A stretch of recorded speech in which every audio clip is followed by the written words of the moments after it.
pagpupuri mo, ang pagsamba mo sa Diyos. Sabihin mo itong panalangin sa Kanya. Makipag-usap mo sa Panginoon. Personal. One-on-one. Sabihin mo sa Panginoon yung nararamdaman mo. Sabihin mo sa Diyos kung ano ka ngayon. Maging transparent mo tayo sa Lord sa mga oras na ito.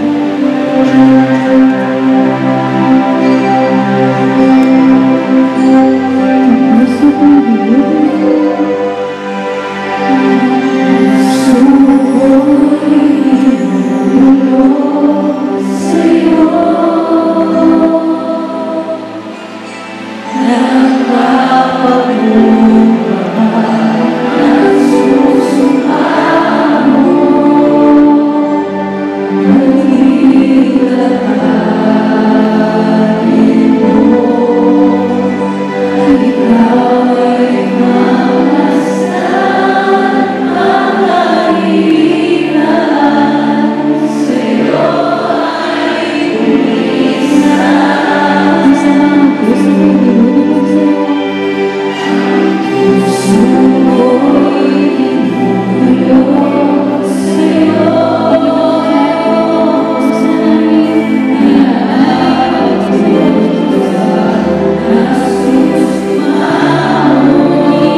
Pagharian mo, Panginoon, ang puso namin, ang isipan namin, ang kalooban namin, Panginoon, ang pangarap namin, O Diyos. Lord, nais namin makarating, Panginoon, sa kalangitan. Gusto namin makarating, Panginoon, sa kaharian mo, O Diyos.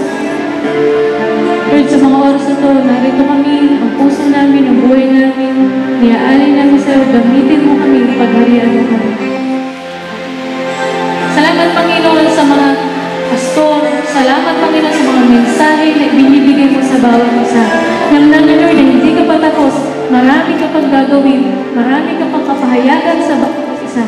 Kaya naman, Panginoon, nag-e-expect mo ang Diyos na magagawin gagawin pa sa bawat isa sa amin, Panginoon. Pinapumurihan ka namin, dinadakila sa pangalan ng Jesus. Ayan, sa magandang umaga po. Kalabitin nga po natin katabi natin, kumusta ka na? Ano pong sabi po niya?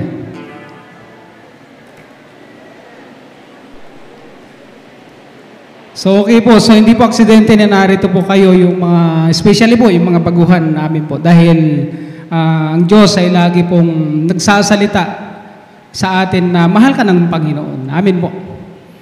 Amen. Mag-amen naman po kayo. Amen po. So napakaganda po yung team natin, Matthew chapter 24. Kalabitin mo kayong katabi mo ulit, are you ready? Handa ka na ba? Madalas naghahanda tayo ng mga birthday natin. Sino pong naghahanda po ng birthday po rito? Kami po, ang madalas nahanda ko noon, kamuting kahoy. Kasi wala. Pero ngayon, yung mga kabataan ngayon, pag walang handa, nagtatampo O, di po ba? Madalas naghahanda tayo sa mga graduations po natin.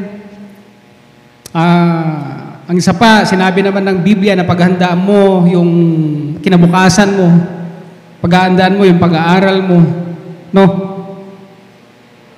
At ang isa pang pinagkakaabalahan ngayon, yung paghahanda mo yung pag-aasawa mo, di po ba?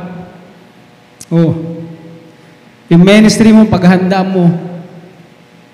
At ang isa po sa pinakamahalaga na sinabi ni Jesus na kailangan nating paghandaan ay yung pagbabalik po niya. Nagsabi po siya, 2,000 taon na pong nakakaraan, nagsabi siya sa kanyang mga alagad na maghanda kayo. Pero, glory to God, kasi bakit? Sinabi niya yung mga senyales na mangyayari sa mundo para maghanda ka. Hindi mo babaliwalain. Makikita mo yung mga bagay po, makikita ng mga mata mo. Makikita at mararamdaman mo. Pati nga yung mga unbeliever, pati nga yung mga walang Diyos. Alam nila, sabi nila, malapit na ang panahon. Malapit nang matapos ang panahon. Pero actually, darating na si Jesus. Amen po. At kung hindi tayo nakahanda, malaki pong pangyayari sa mundo na kailanman kahit magsisi ka, somehow, wala na magagawa yung pagsisisi mo. Na kahit na umiyak ka ng umiyak, maglupisay-lupisay ka, na kahit anong gawin mo pag pag hindi ka nakahanda sa pagbabalik ni Jesus. Actually, kahit tumawag ka pa ng mga panahon na yun, no? Dahil pag naiwan ka, ang kaligtasan sa panahon na yan ay kamatayan. Either tanggapin mo si Jesus, pero papatayin ka. At kung hindi mo naman siya tatanggapin, mabubuhay ka, makakabili ka ng mga bibilihin mo, pero actually, tatanggapin mo yung tatak na yun, ang 666 si Antikristo, pero wala ka namang kaligtasan. Amen po. Ngayon, papasadahan po natin itong Matthew chapter 24. Ito po yung team po natin, no? Basahin po natin, buksan po natin Bible natin sa Matthew chapter 24 po. Pipilitin po natin na sa abot ng makakaya po natin, no? Maintindihan natin yung ilan. So sabi po niya sa Matthew chapter 24 verse 1, start po natin sa verse 1. Sabi niya, lumabas si Jesus sa templo. Actually, last na umatin na si Jesus sa templo. Nung time na to, hindi na siya muling bumalik dun sa templo. Sabi niya, paalis na siya nang lumapit ang mga alagad at itinuro sa kanya ang mga gusali ng templo. yung lugar na ito, yung templo na po yan, hindi yan yung templong tinutukoy ni Jesus, kundi mayroon pong nakatayo na templo dyan. Yun yung pangalawang templo. At nung nawasak na po yung templo, kasi sabi ni Jesus, mawawasak yung templo. At hindi na po yan yung templo ngayon na tinutukoy ni Jesus. Kasi bakit? Sabi niya, sinabi niya sa kanila, nakikita ba ninyo ang mga gusaling iyan, ang tinutukoy niya yung templong nakatayo dyan noon? Na napakagara. Yung unang templo na tinayo ni Solomon, winasak ng mga Babylonia, at yung pangalawa, tinayo ni Haring Cyrus, tinulungan niya yung mga Israel na itayo yung templo muli. At inayos ito ng Haring Herodes. Basahin niyo po yung Bible. Inayos ito ni Haring Herodes at napakaganda. Sabi nga nila, napaka-accurate yung pagkalikha pa rin. At sabi niya, namamangha yung mga alagad ni Jesus. At sabi ni Jesus, nakikita niyo ba yung gusali na yan, tinutukoy niya yung templo. Sabi niya, darating ang araw na wala riyang matitirang bato sa ibabaw ng isang pangbato, lahat ay iguguho. Yung templong nakatayo doon ay ginuho ng mga Roman Empire nung after 40 years na sinabi ni Jesus. So 70 AD po yun. Winasak po ang templo. Ang daming pinatay ng mga Hudyo. No? Sabi niya sa verse 3, tuloy po natin, sabi niya, habang si Jesus ay nakaupo sa bundok ng mga olibo, yung kinaroroonan po ng templo ay isang bundok ng Sayon o bundok ng Muraya, pero magkaibang bundok. Yung bundok ng Olibo, nakikita mo, mas mataas ng konti yung bundok ng Olibo kaysa bundok ng, na kung saan nandun ang templo. So natatanaw nilang ganun. At halos 1 kilometro po ang layo. Natatanaw nila. At madalas, ang kinaroroonan po ni Jesus, pag nagtuturo siya o sinasama niya yung mga alagad niya, nandun siya sa bundok ng mga olibo. At madalas po yan, nasa garden ng Gitsemani. So nakikita nila yung templo. No? Na-imagine po ba natin? 1 kilometro lang yung layo. 2 milya o 1 kilometro lang ang layo. Nakikita nila. So natatanaw nila yung kagandahan ng templo mula ulo hanggang baba. Kasi nakaganon ka. Na-imagine po ba natin? At ang sabi niya, habang si Jesus ay nakaupo sa bundok ng mga olibo, palihim siyang tinanong ng kanyang mga alagad, kailan po ba mangyayari ang mga sinabi ninyo?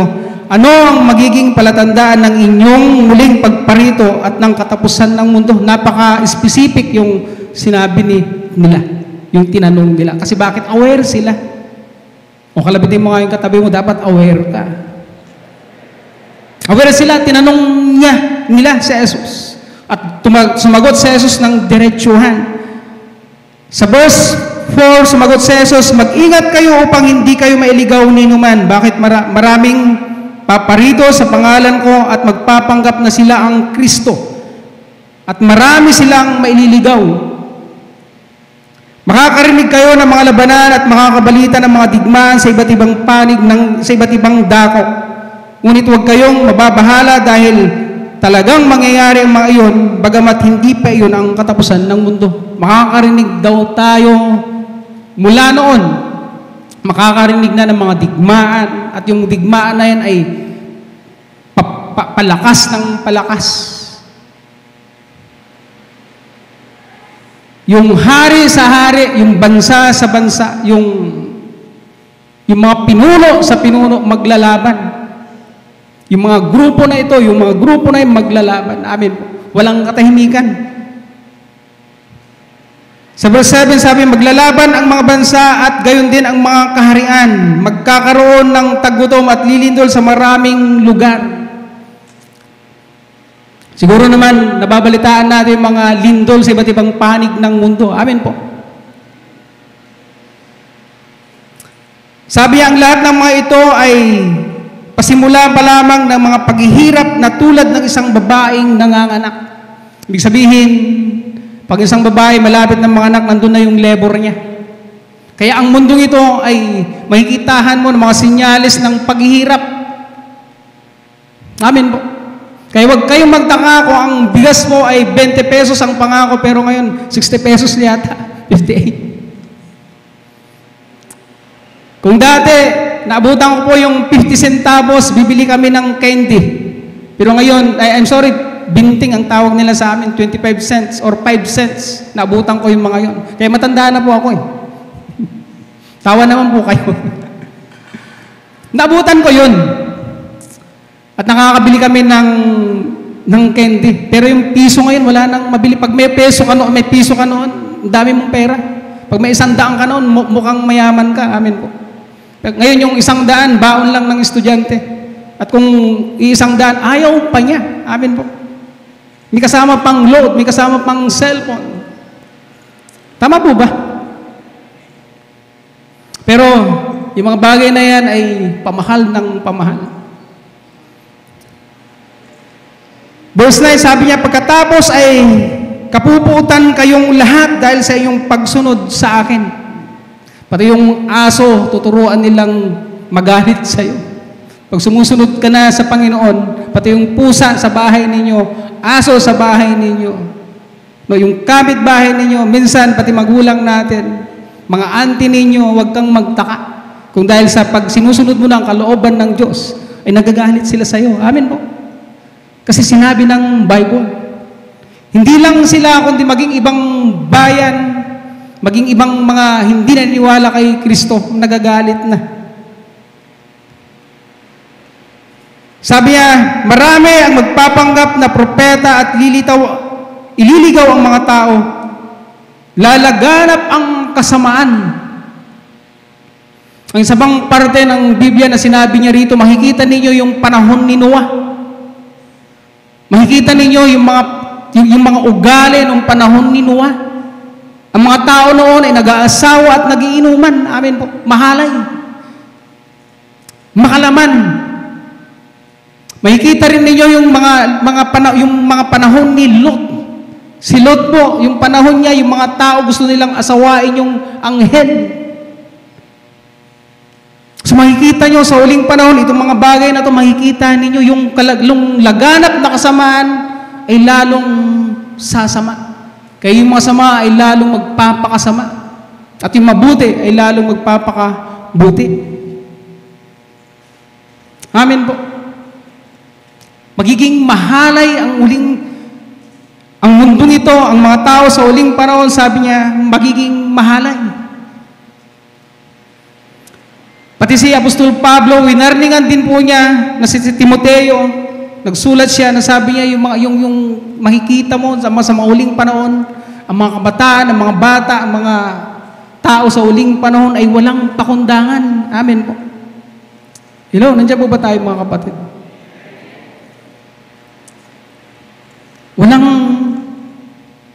Wala kang makikitang, yung araw ng araw pero wala kang makikitang pagbabago sa Kanya.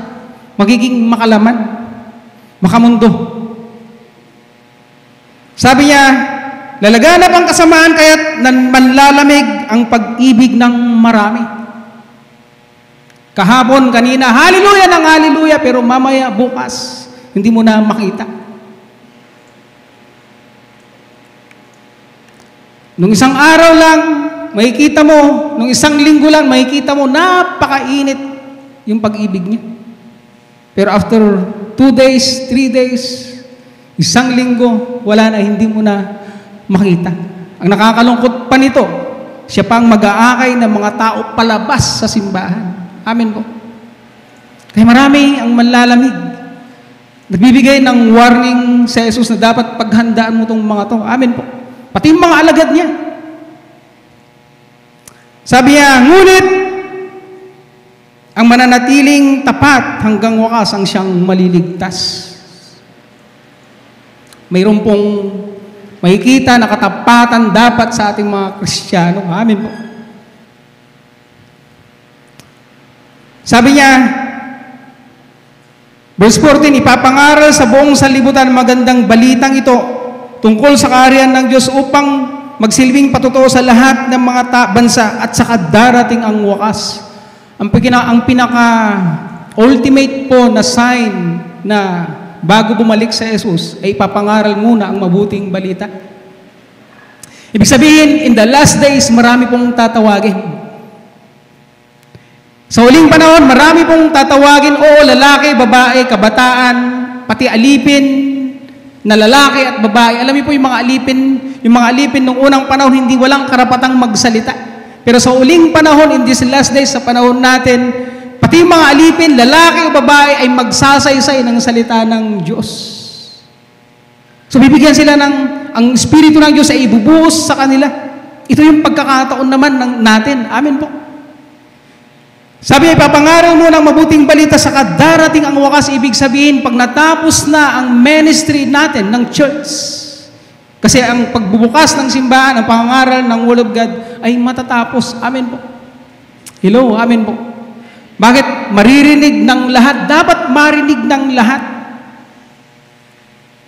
Dapat marinig ng lahat yung salita ng Diyos.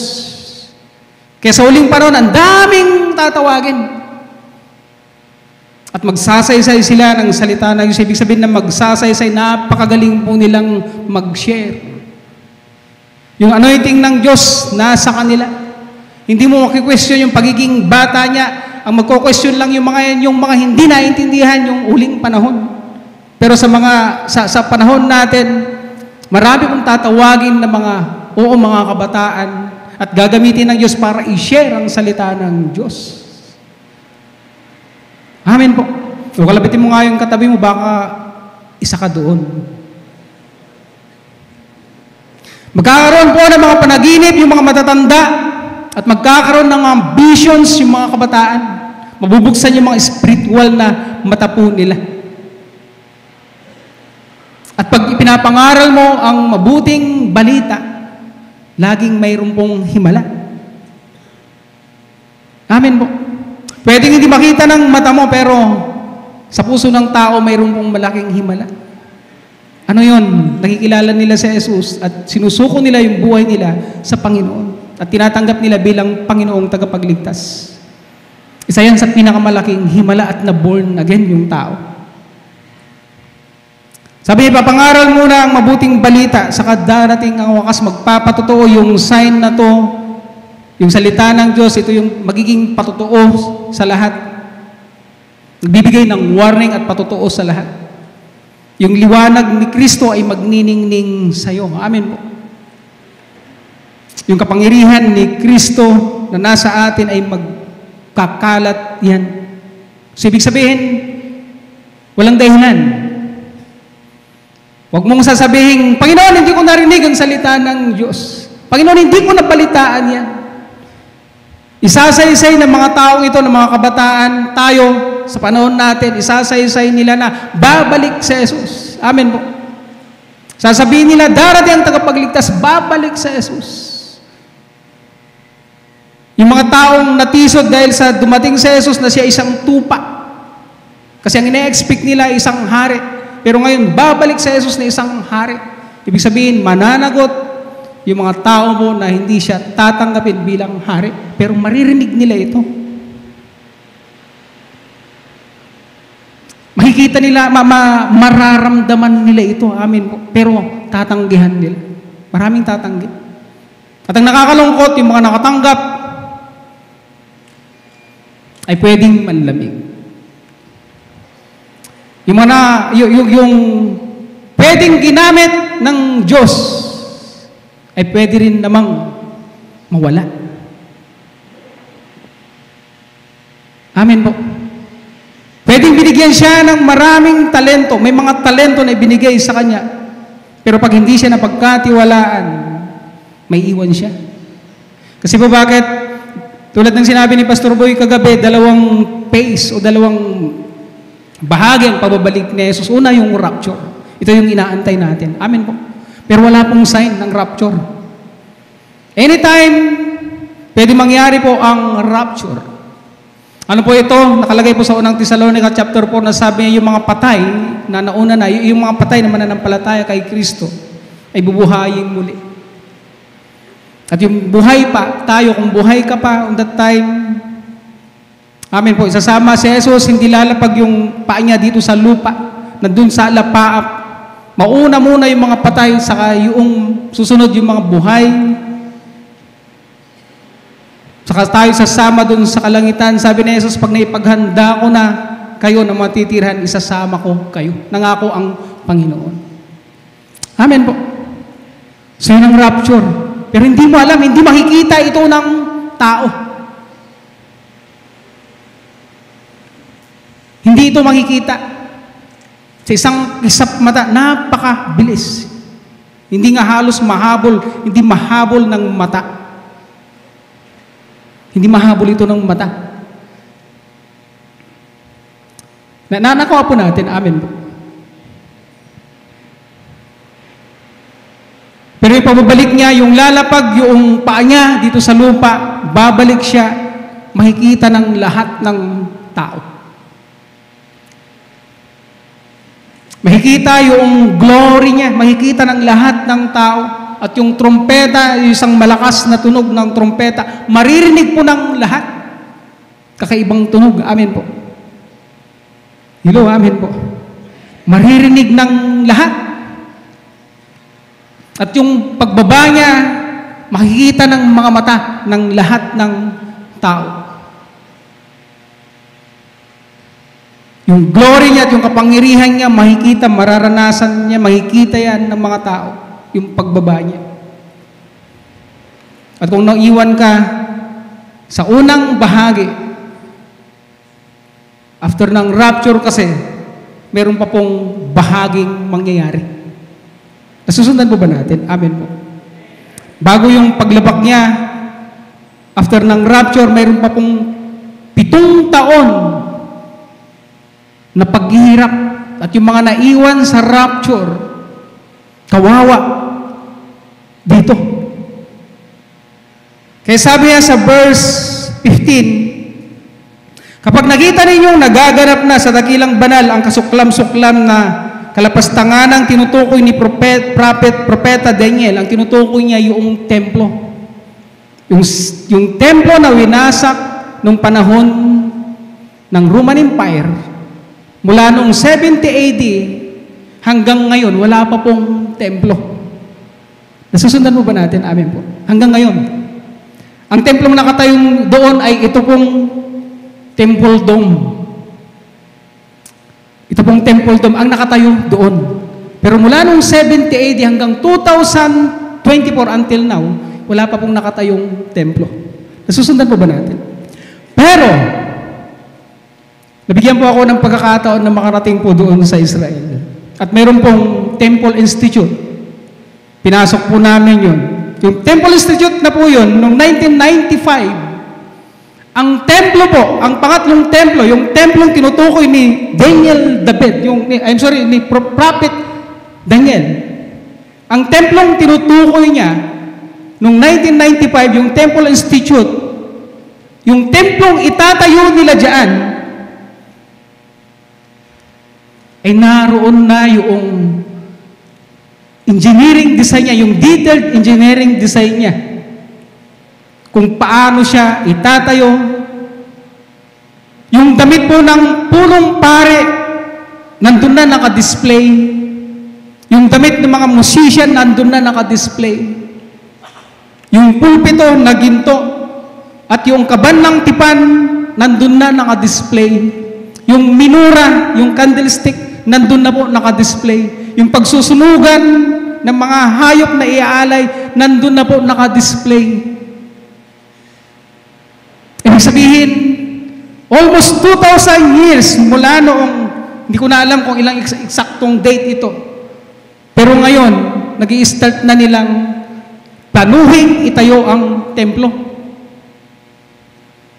Ibig sabihin, pag naitayo yan, pag nakikita mo na yan, ibig sabihin, malapit na amin po. Sobrang malapit na. Nanakaw natin, 1,000 taon.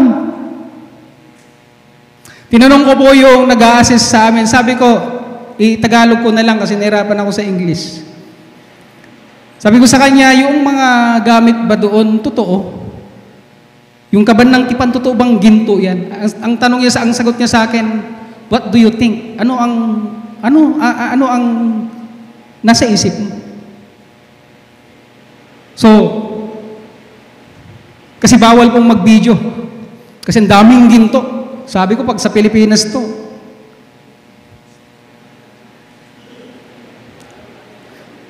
ang daming ginto, sabi, minora, pati yung kaban ng tipan, pati yung purong ginto, pati yung straw bread na purong ginto. Tinanong ko kung totoo ba yung mga yan. Sabi niya, what do you think? And then, ang tanong ko ulit, saan po itatayo yung templo? Kasi nandun yan. Ang sabi niya, kung saan nakatayo yung una at pangalawa, doon itatayo. Amen po. Ibig sabihin, paalisin po yan. Kasi pwede naman silang magtayo sa tabi niyan. Pero, ang sagot niya, kasi 1995, almost 25 years from now, 30 years na, tama po ba? Hindi pa nila tinayo. Kasi ang gusto nilang pagtayuan ay yung lugar na yan. Yung Mount Moriah. Kung saan nakatayo ang unang templo at nakatayo rin ang pangalawang templo. Nakuha natin. Amen po. Although debatable yan, pero yun ang sagot niya eh. So meaning to say, darating si Antichrist. Darating ito si Antichrist. Yung mga Roma, yung mga Muslim countries, makikipagbatian sa Israel at maililipat ang templong yan, saka po nila itatayo yung templo. Nakaredy na yung templo. Amen po. At anytime, pwede nilang itayo. So pag lumabas yung taong yun, si Antichrist, kasi tao yan, imimit niya yung mga leaders ng mga Muslim countries, magkakaroon ng peace treaty, saka may itatayo ang templo. Pero pagkatapos niyang itayo ang templo, lalapastanganin niya ang templo na yun. Amen po. Ngayon, ang nakakapagtaka pa po, kasi nagkalat yung mga Israelita. Ang nakakapagtaka, kilala na nila, nalalaman na nila kung anong lahi ni Levita, lahi ni Dan, lahi ni Isakar, lahi ni Ephraim, lahi ni Ruben. Alam na nila. Kaya yung mga pari po, nagagamitin nila kung sino yung mga pari na yon. Nalalaman na nila. Kaya nung nagbalikan itong mga Israelita na to, natitrace na nila kung anong lahi ka. Amen po. Amen. So meaning to say, sabi niya, dito po sa verse 32, ituloy ko po dito po sa verse 32, lalampasan ko po ito. Kasi bakit? Nandiyan na yung, almost nandiyan na yung templo na tinutukoy ni Daniel. Alam niyo po, ang daming perang, may donasyon doon, may mga donation doon, ang daming pera na nagbibigay sa iba't ibang panig ng mundo. So, ibig sabihin, pati itong mga iba't ibang panig ng mundo, alam nila. Pero hindi ito naintindihan ng mga Israelita. Kasi hindi nila binabasa ang bagong tipan. Amen po. Ituloy natin sa verse 32. Sabi niya, unawain ninyo ang aral mula sa puno ng igos. Kapag ang mga sanga nito ay umusbong at nagkakadahon na, alam ninyong malapit na ang tag-araw. Gayon din naman, kapag nakita ninyo ang lahat ng ito, malalaman ninyong malapit na siyang dumating, halos naririto na. Basahin niyo po, halos naririto na. Sa ibang translation ng at hand, almost at hand. Ibig sabihin, nahawakan mo na, almost nahawakan mo na. Sa ibang translation, at the door, nandun na sa pintuan. Amen po. Nandun na. Hindi siya yung malayo, hindi siya, kundi at hand, na almost nahawakan mo na. Hawakan mo nga yung katabi mo. Nandiyan pa ba siya? Baka na-rapture na. Ay, naiwan tayo. Sabi, almost at hand.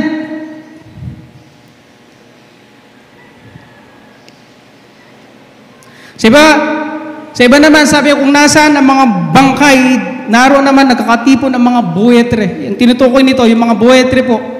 Ganito na-explain na Jesus.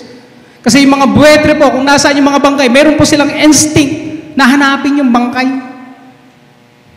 Pupuntahan nila yung, meron po silang instinct na nalalaman nila kung nasaan. Kakaiba, amin po. At tayo daw na mga Kristiyano, mayroon tayong instinct na alam mo na malapit nang dumating si Jesus. Meron kang instinct. Sino ba rito yung may best friend? Magtaas po ng kamay, yung mga walang may best friend. Alam mo yung amoy ng best friend mo. Meron na kaming instructor po sa college. Kahit hindi namin makita, alam namin yung instructor namin. Bakit? Kasi matanda na. At pag dumaan at napaypayan ng hangin, alam namin yung amoy niya. Sabi ko, anong klaseng pabango yun? Si Mr. Thermodynamics yun. Amen po. Alam mo, something alam mo. Sa ibang dito sa verse 32, pataas, sabi niya, at hand. Pero dito naman sabi niya, kahit hindi mo nakita, pero somehow naaamoy mo, meron kang instinct. At kung wala ka nito, hindi ka maghahanda. Amen po. May instinct. Ngayon, walang nakakaalam yung araw na yun. Hindi mo alam. Sinabi niya, hindi mo alam. Pati yung mga anghel, hindi nila alam. Pero kaya sabi niya, maghanda kayo. Sa chapter 25, nagbigay siya ng mga example po ng mga Kristiyano. Hindi po mga unbeliever, mga Kristiyano. Yung 10 babae na birhen, 5 matatalino at 5 hangal. Yung isa naghanda, yung isa hindi. Naiwan sa pagbabalik ni Jesus. Meron naman po rito, binigyan ng talento. Yung isa 5, basahin niyo po yan, Matthew chapter 25, kasi wala na po akong oras. Yung isa 5 talento. At ginawa niya, ikinalakal niya ito at nadoble pa. Yung isa binigyan ng 2 talento. Nandiyan po ba tayo mga kapatid? Kinalakal niya at nadoble. Ang sabi ng Panginoon sa kanya, halika kayo. Halika. Tapat at mabuting lingkod. Pero yung binigyan ng isa, sabi niya, Panginoon, natakot po ako.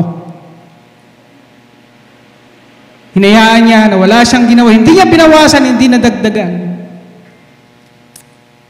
Wala siyang ginawa.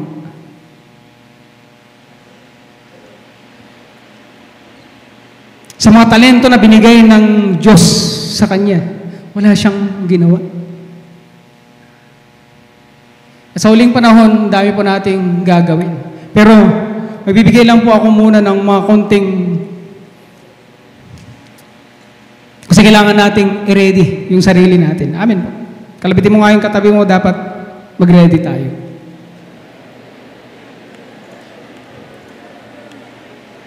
Yung isang talento, binigyan ng isang talento, wala siyang ginawa. Ibig sabihin, hindi siya nag-ready. Nagalit ang Panginoon. Sabi niya, hangal at masamang alipin. Tamad at masamang alipin. Wala naman siyang ginawa eh. Pero ang description ng Diyos sa kanya, ng Panginoon sa kanya, tamad at masamang alipin. Sabi niya, kunin yung binigay sa kanya at ibigay sa 10. Kasi bakit yung mayroon pa ay mas lalong bibigyan, ngunit yung kokonti ay mas lalong mawawalan nito. Ngayon, kailangan tayo mag-ready. Amen po. Kasi bakit?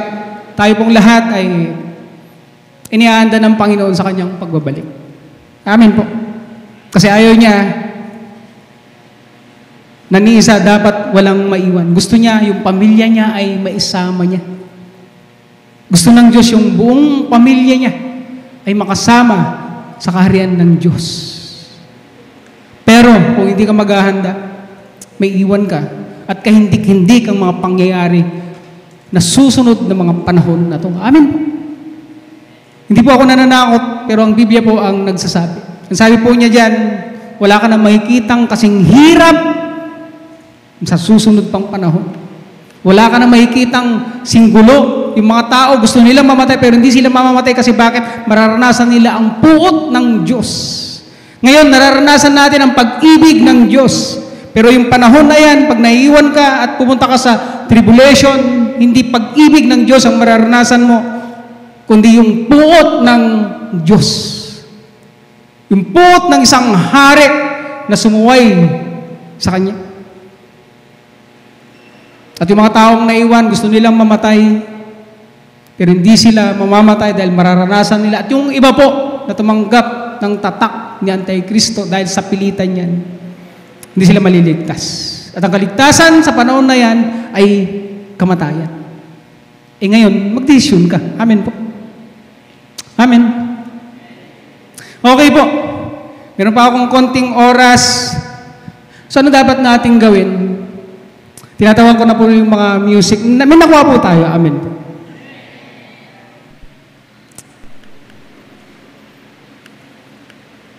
Tinatawag ko na po yung mga music team po. Mag-worship po tayo. Ang isa po sa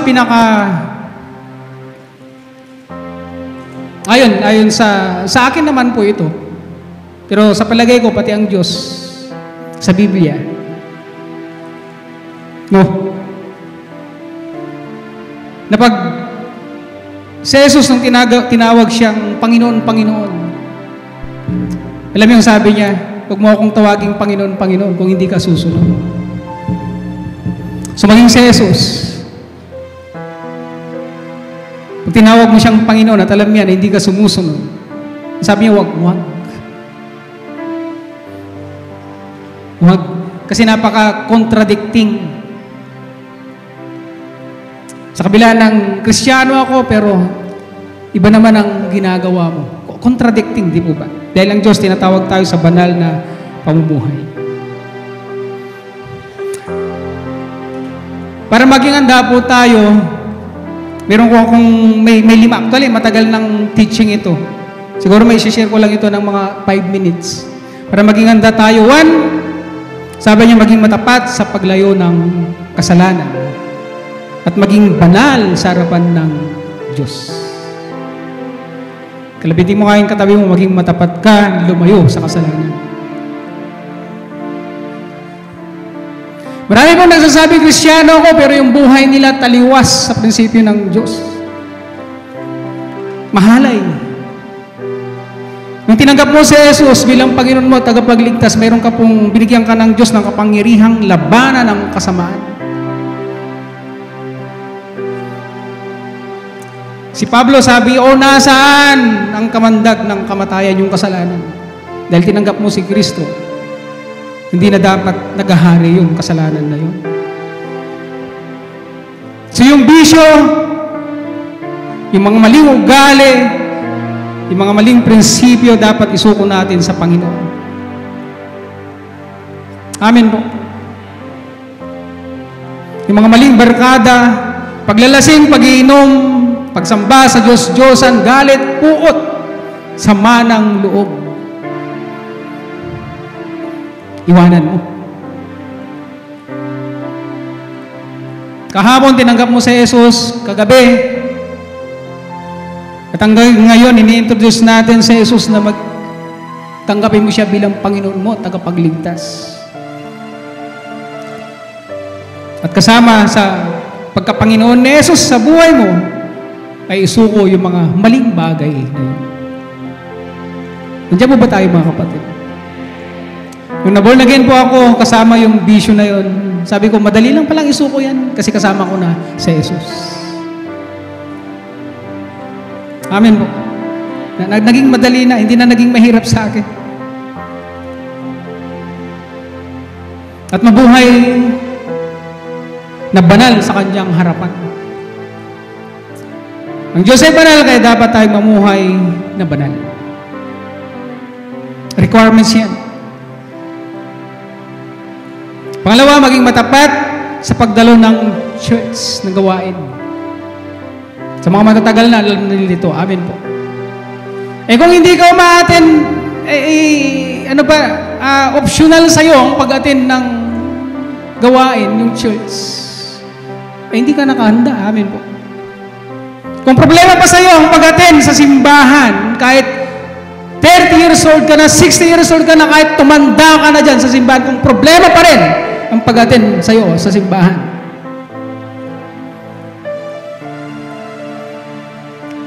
hindi ka po, sorry to say, amen po. Kung problema pa sa'yo. Kung ang dami pang dahilan sa pagdalo mo sa simbahan, pupunta ka sa Diyos, mag-o-offer ka, 6 na araw ka nang nagtrabaho, ginawa mo na lahat, tapos sasabihin mo pagdating ng linggo, may trabaho pa ako, may gagawin pa ako, ang dami pa pang dahilan. Sorry, amen po. Tapos sasabihin mo, Lord, isama mo ako. Wala ka nga eh. 2 oras lang naman. Minsan nga 1 oras at kalahati. Minsan nga hintayin ka pa para mag-start. Nakakalungkot, amen po. Pero kaming dati, naalala ko dun sa La Union, di balit, wala naman na ako sa... Sabi ka kayo ng simbahan, isang kembot na lang. Isang kending na lang. Simbahan na. Pero sabi niya, ba't hindi po kayo umaten? Pastor, binuksan ko naman yung bintana at naririnig naman kita. Hindi pumasok. Hindi man lang dumalo, hindi man lang, sabi ko kahit hindi na kayo, nakuha natin. Tapos sasabihin mo, 66 years na ako umatin sa simbahan, kaya mas marunong ako sa'yo, kaya mas mahal ako ng Diyos. Hindi ganun. Amen po. Kaya kung hindi ka naka-ready, kung hindi mo ihanda yung sarili mo na, dapat walang dahilan. Dadalo ka. Kalabitin mo nga yung katabi mo, dumalo ka. Dapat tayo mga Kristyano ang tambayan natin simbahan.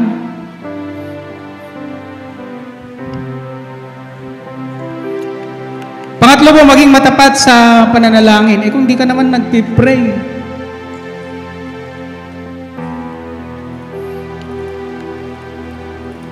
dapat bihasa po tayo sa mga pananalangin. Amen po. Meron pong schedule sa simbahan na kailangan mo mag-pray. Bakit po? May prayer meeting. May prayer meeting din po sa online.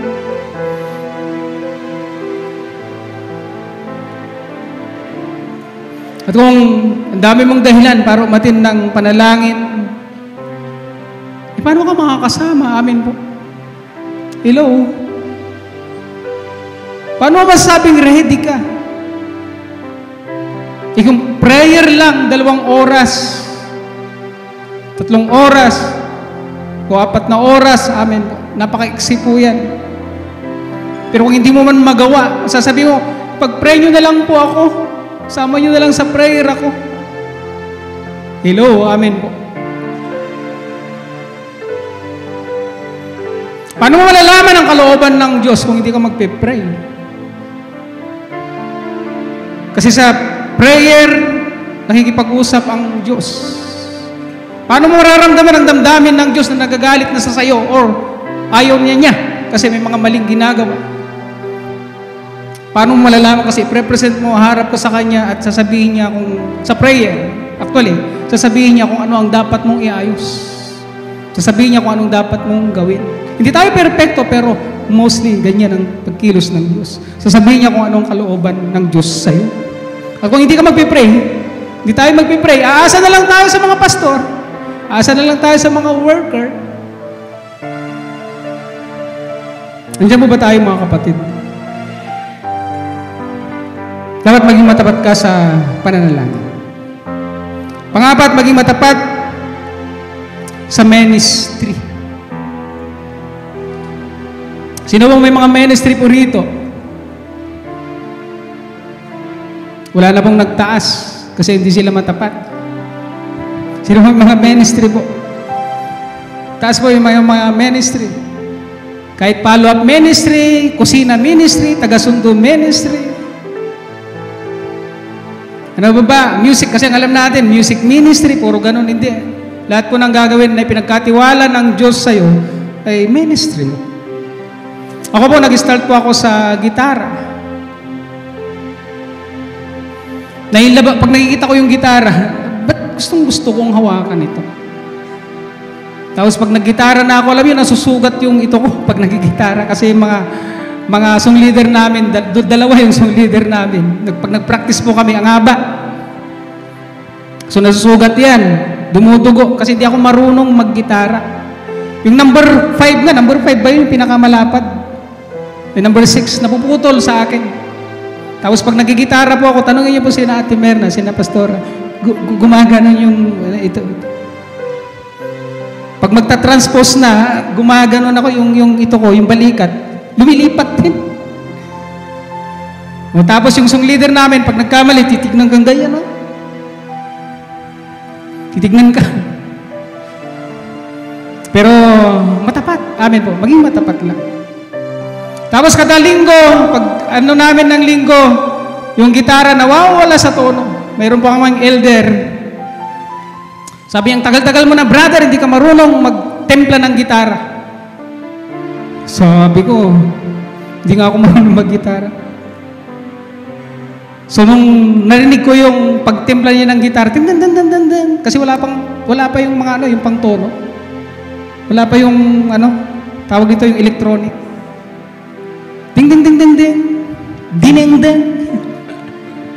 Ilocano po yun. Ding ding ding ding. Umupo ako sa sulok, sabi ko ding ding ding ding, ding ding ding ding. Ding ding ding ding. Ngayon natutunan ko, amen po. Nagtaka siya, hindi ko na nilapit. Kasi bakit? Hindi ako nasaktan, pero gusto ko mag-improve. Amen po. Maging matapat sa personal mong ministry. Bakit? Ihaangat ka ng Panginoon. Last, pagiging puspos ng banal na Espiritu. Laging mapuspos kayo ng banal na Espiritu. Amen po. Wala na pong time na i-discuss ito.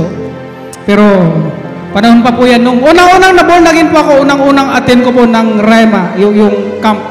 That is 1999. Narinig ko tong teaching na to. Kasi madalas, rapture po ang tinuturo. At yun. Amen. Hindi ko ma-perfect, pero sige, pipilitin mo pa rin bumalik ng bumalik. Nakukuha ba natin, mga kapatid? Last po, bago tayo, kasi magpe-pray po tayo. Ang pagiging ready po sa pagbabalik ni Jesus, dapat, maliban dito, dapat po ikaw ay surrender sa Panginoon. Dapat po ikaw ay surrender sa Diyos. Hindi mo siya lang tinatawag na tagapagligtas. Siya'y Panginoon mo at Hari mo. Dapat surrender ka sa Panginoon. Meron po isang tao dito po sa Bible, si David. Kilala niyo po ba si David? Magkuklose na po tayo. Si Haring David. Si Haring David is a man of valor. Pag tinawag mong valor, matapang, malakas, matalino. Ano ba yung valor? Nandun sa kanya yung tapang, nandun sa kanya yung kapangyarihan, lakas, kayamanan nasa kanya. At nagkulang siya, may pagkakataon, nagkamali siya. At sa pagkakamali niya, hindi niya alam, wala na ang Diyos. Lumayo. Yung Espiritu ng Diyos somehow, parang hindi niya, 9 months, sinasabi po ng Biblia, 9 months na natiis niya na hindi niya naramdaman ang Diyos. Ang tagal, amen po. Pero, nung kinausap siya ng isang propeta, na yung ginawa mo, hari, mali. Alam niyo, umiyak siya sa Panginoon. Bigla niyang na-miss ng todo ang Diyos. At ang sabi niya, araw at gabi umiiyak ako, na pag, Lord, dumating ka, halika, samahan mo ako para akong isang usa na uhaw sa tubig. Sobrang nauhaw siya. Nung nakita niya yung pagkakamali niya, nakita rin niya na malayo na ang Diyos. Pero hindi siya lumayo, bagkos hinabol niya ng hinabol, lumapit siya ng lumapit sa Diyos. At alam niyo, sabi niya ngayon, mas gugustuhin ko pang manirahan sa kubo, sa tent, kaysa doon sa palasyo ko. Basta kasama lang kita, Panginoon. Napuntahan po namin yung palasyo ni David. Napakagaling ng pagkagawa niya. Pero sabi niya, mas pipiliin kong tumira sa tent. Nakasama kita, Panginoon. Kaysa tumira pa doon sa palasyo na malayo ka naman sa akin. Umiiyak siya. Hari Hari. Matapang, libo-libo ang pinapatay niyang mga sundalo, mga kaaway nila, mga Palestinian, libo-libo ang pinapatay niya. Pero this time, ang pinakakailangan niya, nakita niya sa buhay niya, ang pinakakailangan niya ay ang Diyos. Ang ginawa niya, ang sekreto, nagpakumbaba siya. Nag-surrender siya. Amen po. Sabi niya, Panginoon, maghari ka. Maghari ka. Si David, ang daming sinasakop. Daming mga area na sinasakop. Pero this time, sabi niya ganyan, Panginoon, sakupin mo ako ngayon. Sinusuko ko yung mga bagay na to. Sinusuko ko yung mga pagkakamaling yun. At handa si David na, alam niyo, yung taong mapagpakumbaba, handa siyang tanggapin yung consequence ng pagkakamaling. Kasi ang Diyos nagbigay ng consequence kung ano ang gagawin sa kanyang pagkakamali. Pero sabi niya, sige Panginoon, tanggapin ko. Huwag mo lang akong layuan. Amen po. Kaya sinabi ng Biblia sa Matthew chapter 5, mapalad ang mga taong mapagpakumbaba. Bakit? Kasi makikita nila ang Diyos. Makikita nila ang kaharian ng Diyos. Yung pangako ng Diyos, makikita nila. So makikita mo. Amen po. Kaya kalabitin mo nga yung katabi mo mapagpakumbaba.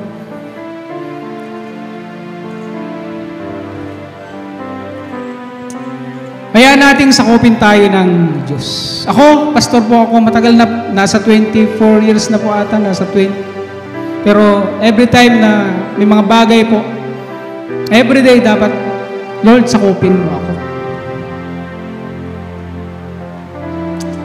Ikaw ang maghari.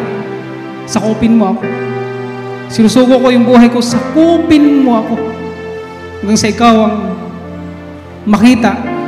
Ako ang binaba ko yung sarili ko, ibababa mo yung sarili mo. At sasabihin mo, siya ang makita, ikaw ang hari, ikaw ang manguna. Amen po. On that way, kung pagkatiwalaan ka ng Diyos dahil sa hari mo siya, yung mga bagay na pinagkatiwala niya sa iyo, ayusin mo. Amen po. Tayo po tayong lahat. Awitin natin ito. Amen po.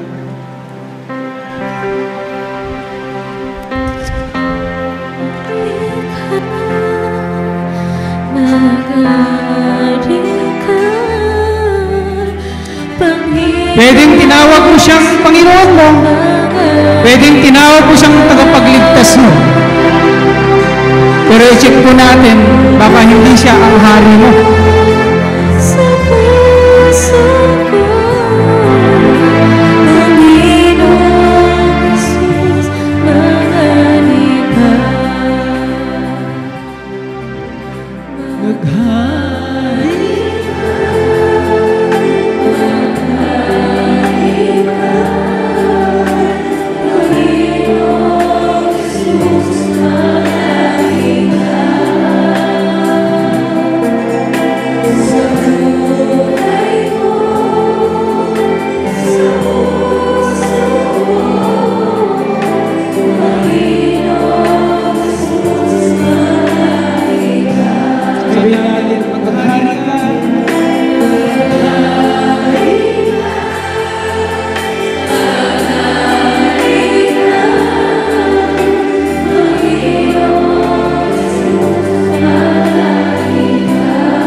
Pero ang sino mang nagdadapat ng kanyang buhay, isa siyang mawawalan.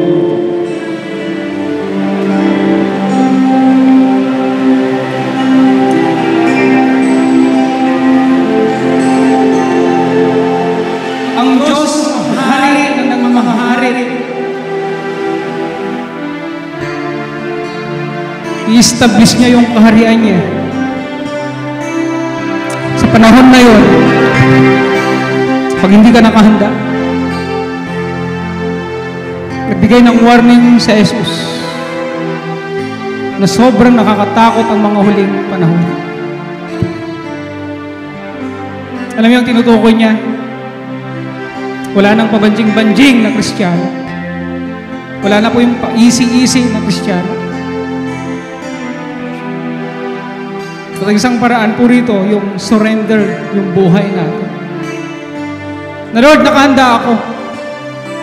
Ay suko yung buhay ko sa iyo. Panginoon, nakahanda ako na ibigay ko yung buhay ko sa iyo. Kasi kung ang katwiran natin ay mamaya na lang, o ito lang ang kaya ko, hindi. Kaya mag-decision po kayo. Kaya handa mo yung sarili mo. True na Lord, surrender yung buhay ko. I-check nyo yung heart ninyo. I-check mo pa yung heart mo. Ano pa ba yung mga bagay na hindi mo pa sinusuko sa Panginoon?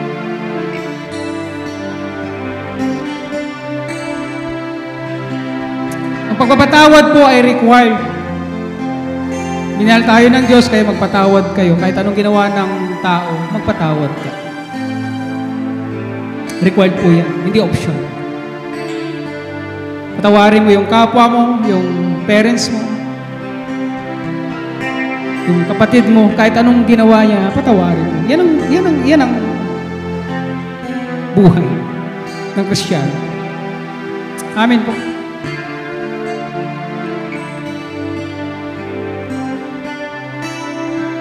Kasi bakit?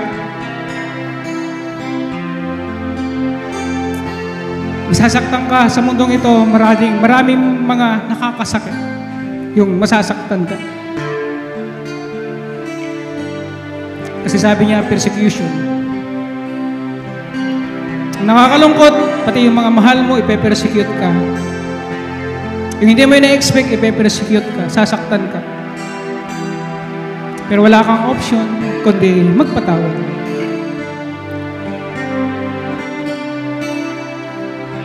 So, ang pagsuko natin sa Panginoon ay kasama po maging yung mga relasyon natin na mali. I-surrender natin. Yung mga bagay po na nakakahadlang sa paglago mo, i-surrender mo. Kasi yan ang isang bagay kung bakit hindi nakakakilos ang Panginoon sa iyo. Gusto ba natin maranasan na si Jesus ang hari natin? Alam mo, pag siya ang hari mo, kaya niyang ingatan ang kahit yung pinakamahirap sa bahagi ng buhay mo, kaya niyang ingatan. Kaya si David, alam niya na pag hindi niya kasama ang Panginoon, hindi siya nagsuko ng buhay niya. Papalya siya at siguradong kapuputan siya ng Diyos. Kaya, sabi ng Biblia, pag naririnig mo ang tinig na to, pag naririnig mo ang salita ng Diyos, makinig ka. Ibig sabihin, sumunod ka.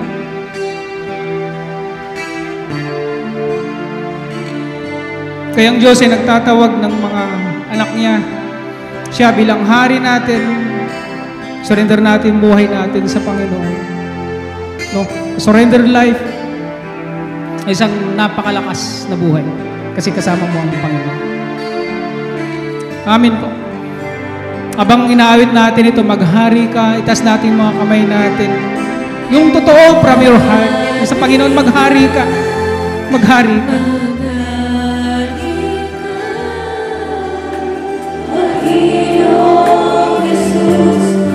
Alisin niya yung kapot ng buhay. Alisin niya yung mga pangkumba mo.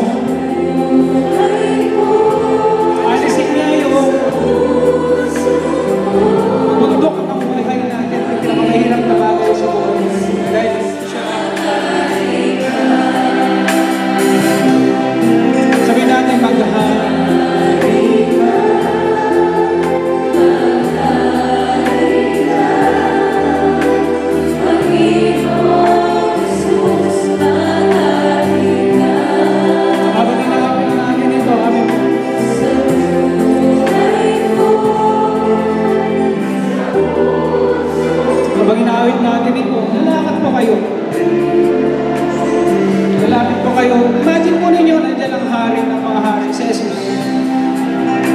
Gamitin mo yung imagination mo ngayon. Nandiyan ang hari ng mga hari. Si Jesus. Lalapit ka na, Lord, susurrender ako sa iyo. Susupa ko sa iyo. Yung mali yung buhay ko, sinusuko ko.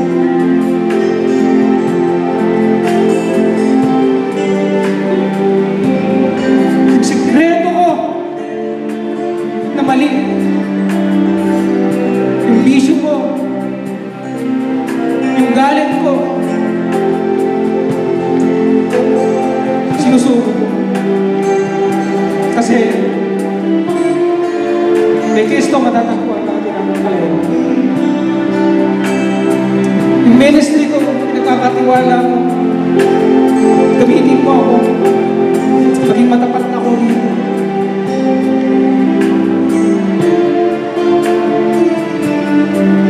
Lalakad mo ngayon, lalapit tayo sa Panginoon, lalapit tayo sa Panginoon. Habang lumalapit ka, umaharap ka sa iyong hari. Lord, ito yung buhay ko. Sumusuko ako sa iyo.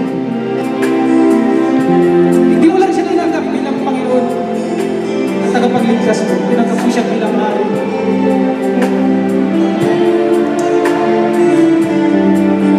Lalapit ka sa harapan. Sasabihin mo, Lord, sinusuko ko yung buhay. Hindi mo tayo lahat. Huwag yung makikialaman mo. Tatabi ninyo.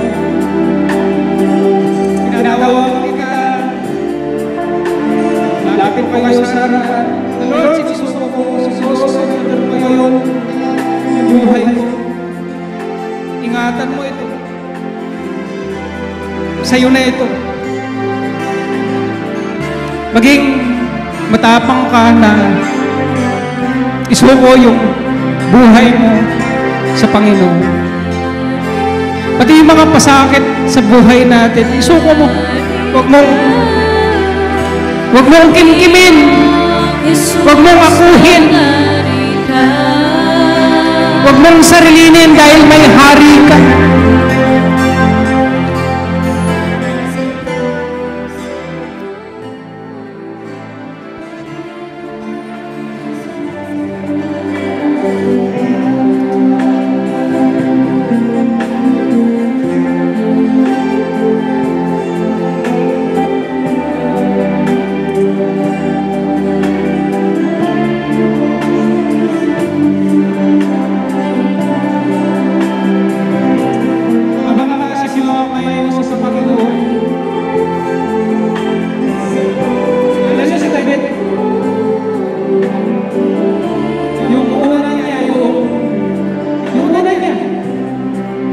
Sabi niya, napipiga ng luha. Sa isang hari, napipiga yung luha. Napipiga ng luha. Dahil habang sumusuko siya sa Panginoon, nakikita niya yung kagandahan ng buhay niya. Na habang nagsosurrender siya sa Diyos, nakikita niya mas lalo pa yung tagumpay niya. Nakikita pa niya yung pagmamahal ng Diyos. Kaya yung mga taong surrendered yung buhay nila sa Diyos, mga taong mapagmahal yan, mga taong malalakas. Nakita niya yung kalakasan niya, nakasama niya ang Diyos.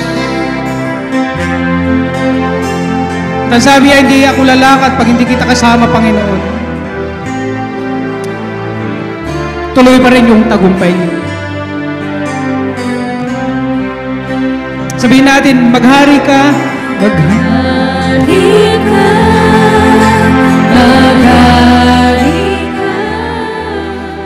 Panginoon. Pati sa karandaman, susuko at susurrender sa Diyos. Sabi ko ng Pilipos, lahat ng ray, all nations, all tongues, all nations shall bow in the name of the Lord.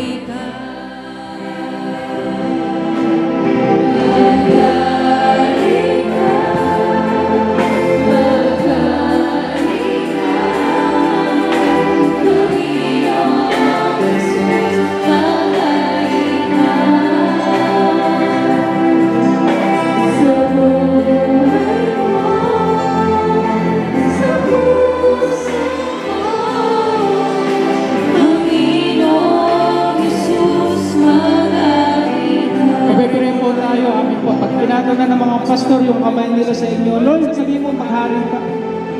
Maghari. Tinatawag ko po yung mga pastor po natin, pag-pray po natin sila, amen. Pati yung mga bigatin po natin, surrender natin sa Diyos. Sabi ni Jesus, kayo na mga nabibigatan, lumapit kayo sa akin, sapagkat ang pamatok ko ay magaan. Tinatawag ko po yung mga pastor po natin.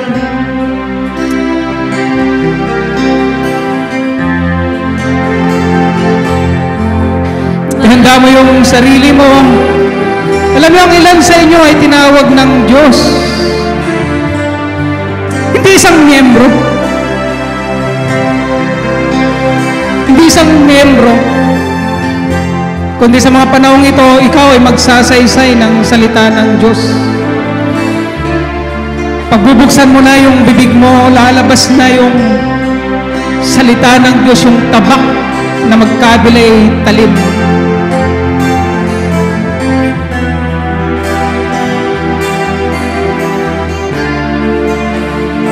Hindi niya lang planong ayusin yung buhay natin, kundi plano niyang pagandahin pa ang buhay natin. Hindi lang sa buhay na to, kundi maging sa buhay na hinaharap.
sa buhay mo.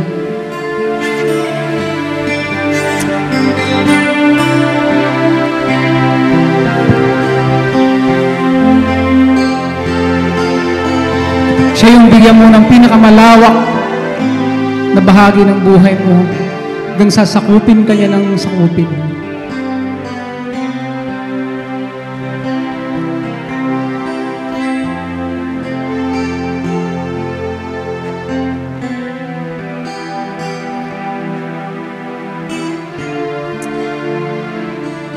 Isipin nyo, yung hari natin si Jesus, binigay niya yung buhay niya para sa iyo. Siya'y namatay sa krus.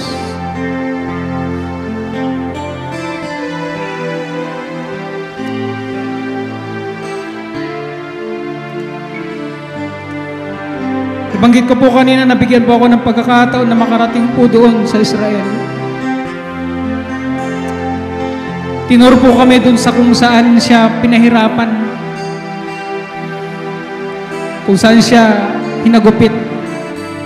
At may lugar doon na habang nakatali yung dalawang kamay niya, nakayakap siya doon sa isang bakal at pinag-ahampas-hampas siya doon. Hindi po siya makawala. Pero tiniis ni Jesus yun, alang-alang sa'yo, alang-alang sa akin, alang-alang sa atin.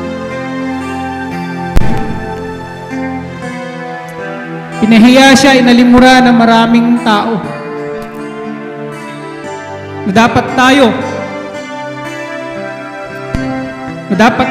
ang ipahiya, pahirapan. Binuhat niya yung cross na dapat tayong magbuhat. O hanggang sa huling hininga niya.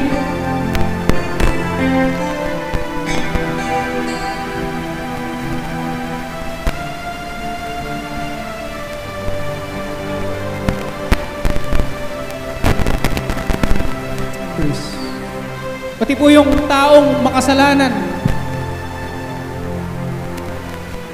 doon sa cross, nakatabi niya, pinatawad pa rin niya.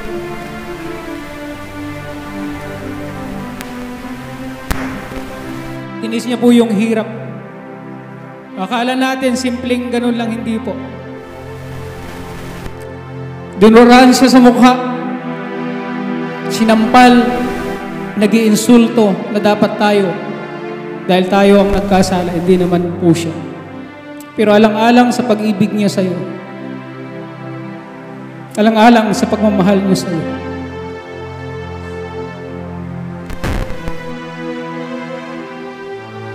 binigay niya yung buhay niya.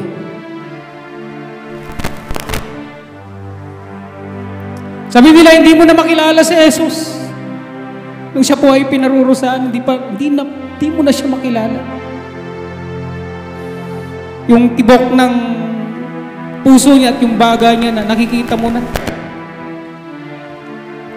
Habang may tinik na nakapatong sa ulo niya.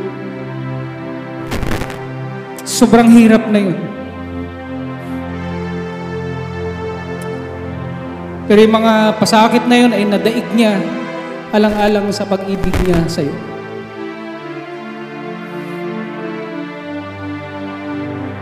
Sinabi niya, kayo nasampalataya, tayo po nasampalataya at nagsuko ng buhay natin sa Panginoon. Nangako naman siya na napaghanda ko na kayo na matitirhan doon, sasama ko kayo. Yung nararanasan niyo po ngayon, ay nararanasan niyo po yung pagiging ama ng Diyos natin. At yung pagiging hari niya. Kasi nagsuko ka ng buhay mo sa Kanya. Huwag mong sayangin. Amen po. Huwag mong sayangin. Nagbigay ulit ang warning ng ang Biblia na sabi niya, matapos mong makilala si Jesus, katapos mong makilala at marinig ang salita ng Diyos, at babalik ka doon sa kasamaan, sabi niya, wala nang iahandog pa. Kaya pakaingatan mo.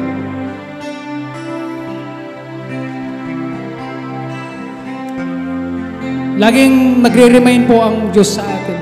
Amen po. Laging magre-remind. Okay, bilang may mga kahinaan, huwag mong tingnan yung sarili mong, tingnan mo yung Panginoon. Dahil sa Jesus nang nag-ahari sa iyo. Amen po.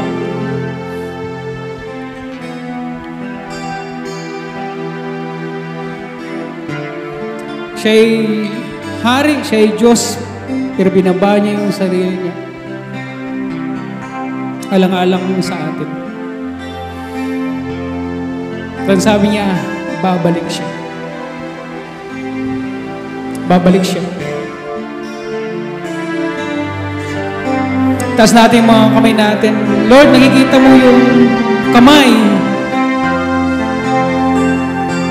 Nakikita mo yung kamay ng mga kapatid namin. Nakikita mo yung kamay namin. Nakikita mo yung puso at kamay namin, Panginoon. Kami nagpapakumbaba sa iyo. At patuloy na sinusuko yung mga buhay namin sa iyo. Yes, Lord. Every time, every day, sa buhay namin, sa mga areas ng buhay namin, sinusuko namin sa iyo, Panginoon. Sakupin mo kami ng sakupin. Sakupin mo kami ng sakupin. Turuan mo kami na maging handa sa iyong muling pagbabalik. Turuan mo kaming maging handa.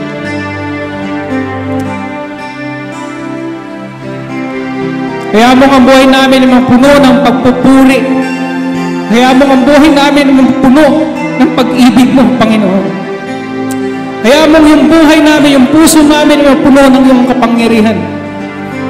At yung mga salita mo ay lumabas lagi sa mga bibig namin. Maging sinag-ilaw kami sa mga sambahian namin, sa mga pamilya namin, saan man kami lugar dalhin, Panginoon. Salamat, balutan mo kami ng iyong kapangyarihan mula ulo hanggang paa. At sa iyo, no Diyos, ng banal na dugo ng iyong anak mo sa Jesus. Yung mga pinagkatiwala mo sa amin, Lord, pakaingatan namin. Yung buhay namin ito, hayaan mo, gamitin mo. Maging banal mong tahanan ito, Panginoon. Patuloy na maghari ka sa buhay namin. Patuloy na maghari ka.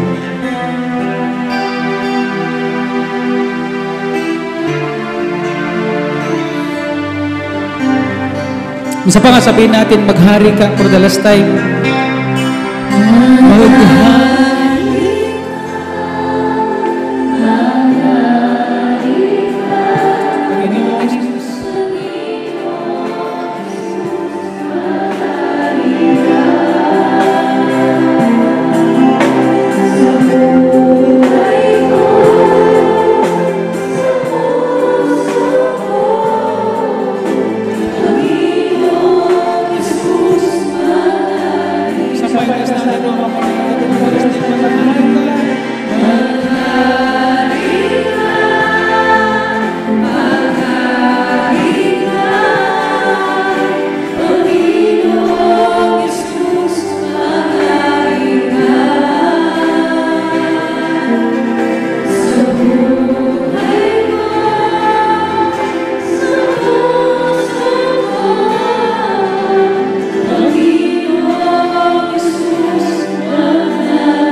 Salamat po, Diyos. Salamat, purihin ka, dakilain ka sa pangalan ni Jesus. Amen. Amen. Supurihin po natin ang Panginoon. Amen.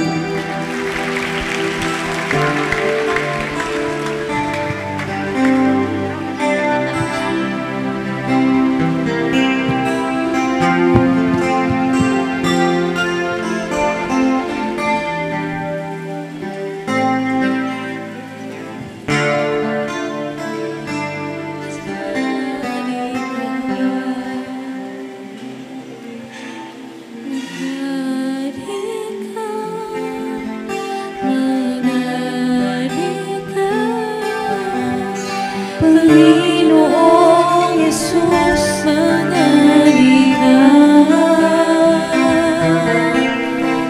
buhay ko, sa puso ko, Panginoong Jesus, maghari ka.